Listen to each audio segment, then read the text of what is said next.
Sejam todos bem-vindos ao vídeo. No vídeo, nós falaremos um pouco sobre programação linear. O vídeo constitui um trabalho proposto pelo professor Marlon na disciplina de FUMAC, Fundamentos Matemáticos para Controle e Automação, do curso de Engenharia de Controle e Automação, no Cefet de Minas Gerais, na Unidade Leopoldina. O grupo é constituído pelos alunos Luca Ribeiro Franklin e Felipe Ferreira do Nascimento. A fim de relatar o que será proposto adiante, nós temos o sumário, onde falaremos adiante de modelagem matemática, programação linear através de um exemplo e solução deste exemplo a partir de método gráfico, método simplex e método a partir de softwares computacionais. Estes três métodos são os métodos que destacam na resolução de problemas de programação linear. Porém, como este trabalho em si faz parte do primeiro trabalho proposto pelo professor, apresentaremos apenas o método gráfico. Na segunda parte do trabalho, que envolve o conteúdo completo, apresentaremos o método simplex e o método a partir do software computacional, onde usaremos neste caso o Excel. Falaremos um pouco agora sobre a modelagem matemática. A modelagem matemática pode ser considerado um conjunto de etapas usado com o intuito de representar quantitativamente problemas e processos reais, através de modelos matemáticos, ou seja, sistemas de equações obtidos através de relações estabelecidas entre as variáveis essenciais e o fenômeno que está sendo analisado. A modelagem matemática é utilizada em diversas áreas do conhecimento, como no estudo de proliferação de doenças, tráfego urbano, circuitos elétricos e mecânicos, dentre outros. Isso irá nos mostrar que a matemática ela se torna multidisciplinar e não somente pautada na realização de contas sem um objetivo real visível. O processo de modelagem vai envolver observações do sistema real, a definição do problema a ser modelado, a otimização desejada, ou seja, maximizar seus lucros ou minimizar seus custos, e como as restrições irão afetar esse objetivo. A coleta dos dados necessários deve ser precisa e aplicada de forma que facilite uma possível alteração nos dados. Após falar sobre modelagem matemática, falaremos agora sobre programação linear.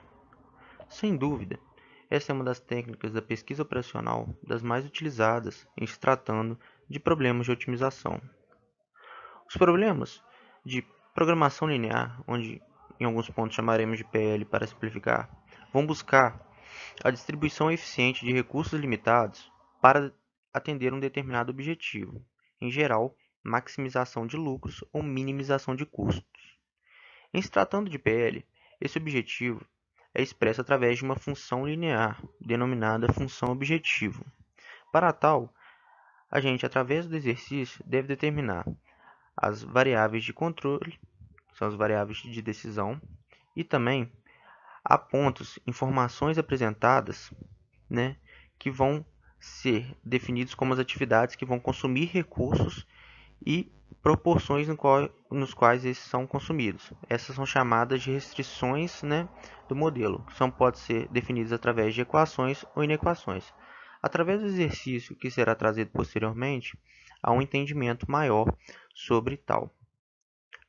Então, de forma a concluir todo esse enunciado, o que se busca num problema de programação linear é a função objetivo, isto é, maximização do lucro ou minimização dos custos. A essa solução dá-se o nome de solução ótima. Assim, a programação linear se incumbe de achar a solução ótima de um problema, uma vez definida o modelo linear, ou seja, a função objetivo e as restrições lineares. Bom, depois da nossa introdução sobre modelagem matemática e programação linear, vamos para o nosso primeiro exemplo. Japito fabrica dois tipos de brinquedos de madeira, soldados e trens. Um soldado é vendido por R$ 27,00 e usa R$ 10,00 de matéria-prima. Cada soldado que é fabricado tem um custo adicional de R$ 14,00 relativo à mão de obra. Um trem é vendido por R$ 21,00 e gasta R$ 9,00 de matéria-prima. O custo de mão de obra adicional para cada trem é de R$ 10,00. A fabricação destes brinquedos requer dois tipos de mão de obra: carpintaria e acabamento. Um soldado necessita de 2 horas para acabamento e 1 de carpintaria. Um trem necessita de 1 hora para acabamento e 1 hora de carpintaria. Cada semana, Japeto pode obter qualquer quantidade de matéria-prima, mas tem à disposição até 100 horas de acabamento e 80 de carpintaria. A demanda por trens é limitada, mas a venda de soldados é de no máximo 40 por semana. Japeto quer maximizar seu lucro diário. Formularemos então um modelo matemático baseado nas variáveis que poderá maximizar o lucro semanal. Vamos começar então decidindo quais serão nossas variáveis de decisão e quais serão nossas restrições. Sabendo que a matéria-prima necessária é obtida sem problemas, Japeto tem como objetivo maximizar o lucro semanal, como já dito. Vamos então formular matematicamente a situação dele. Primeiro ponto importante: as variáveis de decisão. Em qualquer modelo de programação linear, as variáveis de decisão devem descrever completamente as decisões a serem feitas. No caso de Japeto, quantos soldados e trens devem ser feitos na semana. Portanto, nossas variáveis de decisão serão x1, número de soldados produzidos a cada semana, e x2, número de trens produzidos a cada semana. Depois de escolhidas nossas variáveis de decisão, nós iremos buscar então a nossa função objetivo, que está descrita abaixo no slide. Para chegar até ela, temos que Japeto possui custos fixos, que não dependem do valor de x1 e x2. Assim, ele pode se concentrar em maximizar a venda da semana. Lembrando que a nossa função objetivo é o segundo ponto importante na nossa modelagem. Receitas e custos podem ser expressas em termos das variáveis x1 e x2.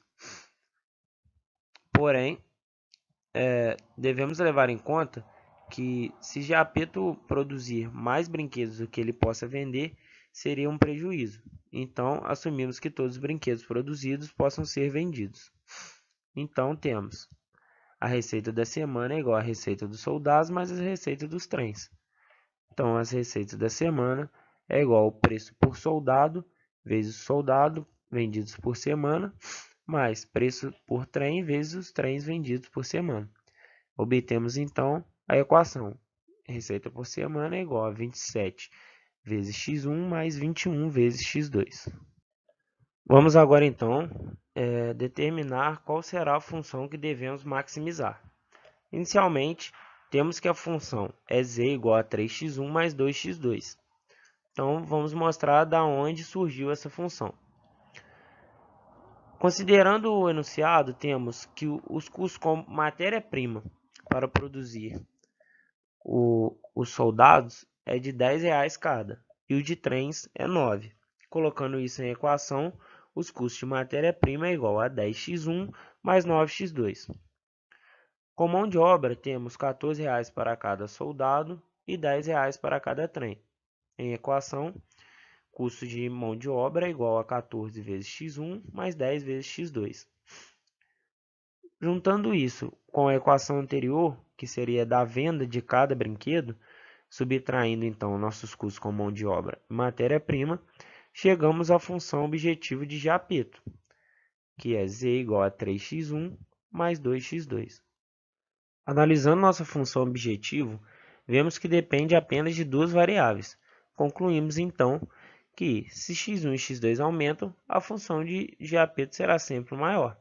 Porém, temos nossas restrições, com questão de acabamento e venda.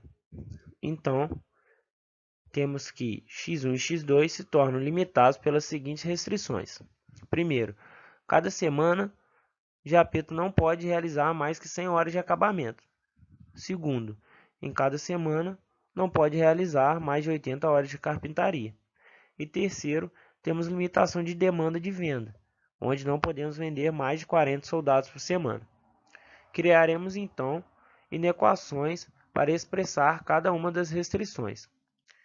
Primeiro, não mais de 100 horas de acabamento. O total de horas de acabamento por semana será igual a hora de acabamento por soldado, vezes os soldados feitos na semana, mais a hora de acabamento necessário para cada trem, vezes os trens feitos na semana. Temos então que o total de horas de acabamento por semana é igual a 2 vezes o número de soldados vendidos, mais uma vez o número de trens vendidos, chegando em 2x1 mais x2 tem que ser menor ou igual a 100 horas, que seria o total de acabamento por semana. Temos agora então a segunda e a terceira restrição para criarmos as inequações. Restrição 2. Não mais de 80 horas de carpintaria. Temos que o total de horas de carpintaria por semana é igual a horas de carpintaria por soldado, vezes soldados feitos por semana, mais hora de carpintaria gasto por trem, vezes os trens feitos na semana.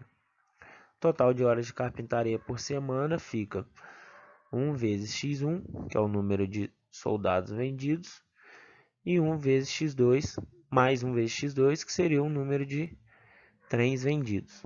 Então, a restrição 2 se resume em x1 mais x2 menor ou igual a 80. Restrição 3. Venda máxima de soldados seriam 40. Restrição 3, então, x1, que é o número de soldados vendidos, menor ou igual a 40. Para completar a formulação do problema, temos que as vendas de soldados e de trens devem ser maior ou igual a zero. A partir do exemplo considerado, então, e a partir das restrições obtidas, e também analisando a função objetivo gerada, partiremos para o processo de solução desse problema. No caso geral, solução de problemas de programação linear. Temos 3 métodos: método gráfico, método simplex e métodos através de softwares computacionais. São métodos que se destacam na solução de problemas de programação linear. Nesse vídeo, por uma parte inicial, nós falaremos sobre o método gráfico e nos próximos vídeos do trabalho proposto falaremos sobre o método simplex e do software computacional. Então, como uma das formas de solução do problema de programação linear, nós temos o método gráfico. Como o próprio nome diz, o gráfico ele trabalha com o processo de resolver graficamente o problema, desde que este apresente duas variáveis, onde as variáveis de decisão serão os eixos cartesianos, x1 e x2. Nesse método, então, nós devemos analisar a região dentro das funções consideradas que vai satisfazer todas as inequações do sistema. Após a análise de cada região, a gente vai procurar um ponto pertencente a essa região, no qual, substituído na função objetivo ou função lucro que encontramos, ele leve a maximizar, a otimizar essa função considerada. Para exemplificar a resolução por método gráfico, utilizaremos o nosso exemplo 1 de Japito, onde já temos nossas variáveis de decisão e nossas restrições. Então, a solução gráfica para o problema de duas variáveis. Nós nomeamos então as variáveis x1 e x2 pelos eixos coordenados. Vamos então agora encontrar a região solução do problema de Japito. Assim, temos nossas 5 inequações, que foram previamente explicadas. Então, para que um ponto x1, x2 ou xy, se preferirem, de acordo com o eixo cartesiano, para que esse pertença à região solução, é preciso satisfazer todas as inequações. Vemos pelo gráfico todas as nossas inequações traçadas no mesmo eixo, onde cada uma representa cada inequação. Seguindo nosso método, devemos agora encontrar a solução ideal para maximizar a nossa função objetivo. Então, após a identificação da região de solução, devemos procurar a solução ótima, que será o ponto da região que levará ao maior valor de z, lembrando que nós temos algumas restrições. Para calcular a solução ótima, nós precisamos desenhar uma linha sobre a qual todos os pontos levem ao mesmo valor de z. Escolha-se então escolhendo então uma região aleatória dentro da região solução, um ponto aleatório, pegamos o 20 e 0. Esse valor nos dará um z igual a 60. Assim, esse ponto 20 e 0 cairá sobre a reta z igual a 3x1 mais 2x2 igual a 60. Isolando x2, temos x2 igual a 30 menos 3 meios de x1. Vemos então que todas as retas que estarão na nossa região de solução terão o mesmo coeficiente angular, igual a menos 3 meios. Depois de encontrado o nosso coeficiente angular, temos então que qualquer reta paralela dentro da nossa região de solução poderá ser um dos nossos valores procurados. Temos então que, de acordo com as nossas inequações, a nossa região de solução seria a região nos quais os vértices são D, H, E, F e G.